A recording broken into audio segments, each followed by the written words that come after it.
What is up, everybody? Welcome back to the channel. Welcome back to Orange Wire's Garage. We're here again with this 1969 Ford F100. We love this truck so much. In the last episode, you saw us work on these cab corners. We got the driver's side all welded in, and we told you we were going to weld this passenger side in. We welded that thing in off camera and got it looking 100%. We actually did better on that one than we did on the driver's side. Always seems to be the case. So what we got to do today, the next phase of our resto modification of this truck, is going to be getting all these 7 layers of paint off. So check this out. Let's see what we got to help us out. We picked up this Bauer Surface Conditioning Tool from Harbor Freight. This thing's really going to help us dig into this and get our paint stripped off. It's got a big drum rotating wheel. We picked up a couple of these 4.5-inch abrasive discs and some flapper discs. It's going to really help us get this thing all fixed up and all that paint stripped off. Between the surface conditioning tool and these little guys, the only thing that's standing in our way now is a few hours or days of elbow grease getting on this paint and getting it all off there. So why don't we stop talking and why don't we start grinding and get some of this done.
Well, that has been working really good. It's going to take a while, but we used that surface conditioning tool a little.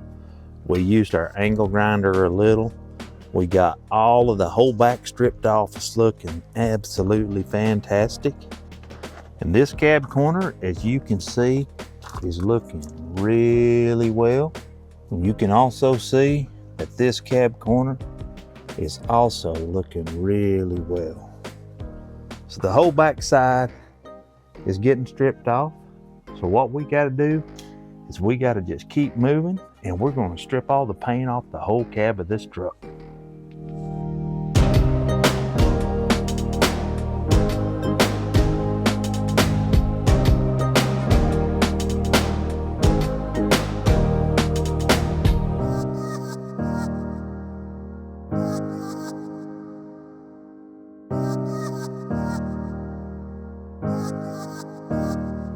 We spent a good part of this day. We were just using a grinder and using that conditioning tool to go ahead and get all of the paint off of this truck. It's looking so much better, but when you work like that, sometimes you find another little heartbreaker. So it's got some rust through around the back glass where we took that glass off. A couple of different places, so we're probably going to have to just cut that out. Just is what it is. Thought we was done with the rust and the cutting, but you know what? Sometimes the day chooses you. We ordered a brand new filler neck, a brand new gasket, and a brand new gas cap. I like the chrome to go with this beautiful gas tank that we put inside, and then we just was giving everything just a nice test fit. It's going to be just absolutely perfect. Everything is coming together. We've been grinding and grinding and grinding with that surface conditioning tool and with the angle grinder. They both work really well. Those little discs that I bought, man, they work really well.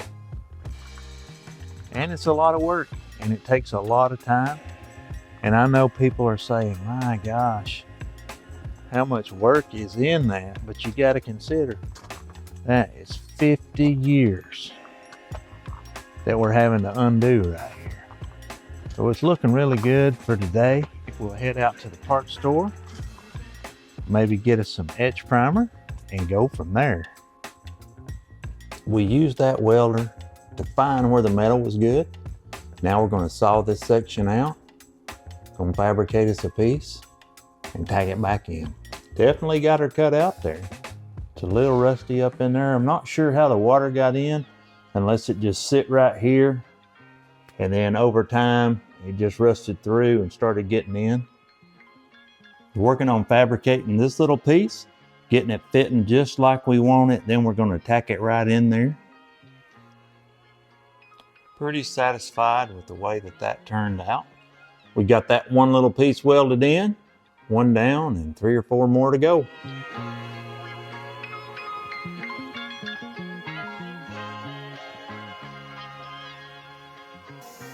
Well, we just cut that piece out and we got it all tacked in there.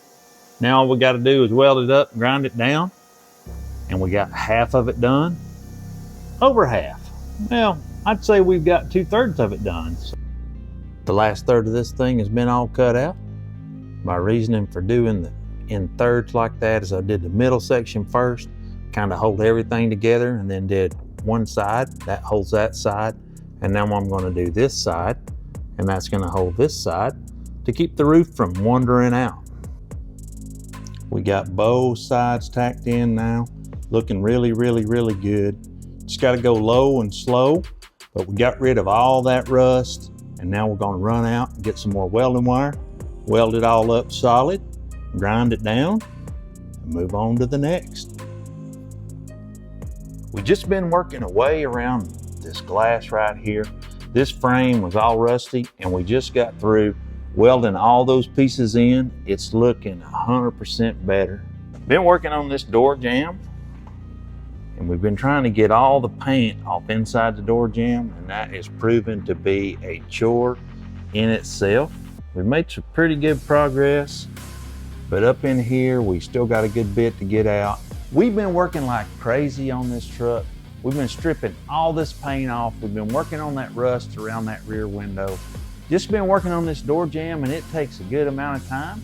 So what I think we'll do now is we got some dents up here on this roof, and then we got to clear out all that old seam sealer in the channel up there and get all that replaced. So we want to see some progress. So why don't we go ahead and get some of that done and see how it turns out. I won't obey. You cannot tell me what I cannot say. I'm here to last, so yeah, I'm here to stay. I'll live each second like my final day. You can't take that away.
So with a job like this, you got to start somewhere. We started on this roof, we fixed some of these places with some Bondo, and then we went back with some glaze. It's nowhere near finished, but it's a really good start. And what we're gonna do is we got some etch primer here. So this is some acid etch primer we got to put on this bare metal. So we're gonna do this roof, so we're gonna go ahead and put the etch primer on the roof, and then we're gonna come back with some 2K primer on the roof, and then the roof will be at a good starting point. And then the only thing we got to do is put our seam sealer over in this little channel. So we'll get that seam sealer in there, get the etch primer on there, get the 2K primer on there, not necessarily in that order. So let's get to work.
And just like that, we worked on this roof, we worked on this truck, we got all the paint off of it. We spent a good amount of time doing that. Several days, if not a week or so has passed since we first started this. But we're super happy. We were able to get some body filler up here, get a little glaze on it. We followed that up with some etch primer, and then we went back with 3 good coats of the 2K high build primer. This truck is gonna look slick, slick, slick when we get it done. It's just a baby step, but we're finally feeling really good that we're on our way to getting this truck painted all over. Just gonna take it just a little bit at a time. If you like this old truck and you like videos like this, drop us a like. Possibly consider subscribing if you hadn't already. Don't forget to follow us on Instagram at Orange Wires Garage. We always try to post there before you too. A special thanks to all the subscribers. And don't forget to turn those post notifications on because we've got epic things planned for this channel. We'll catch you next time in this old 1969. We're out.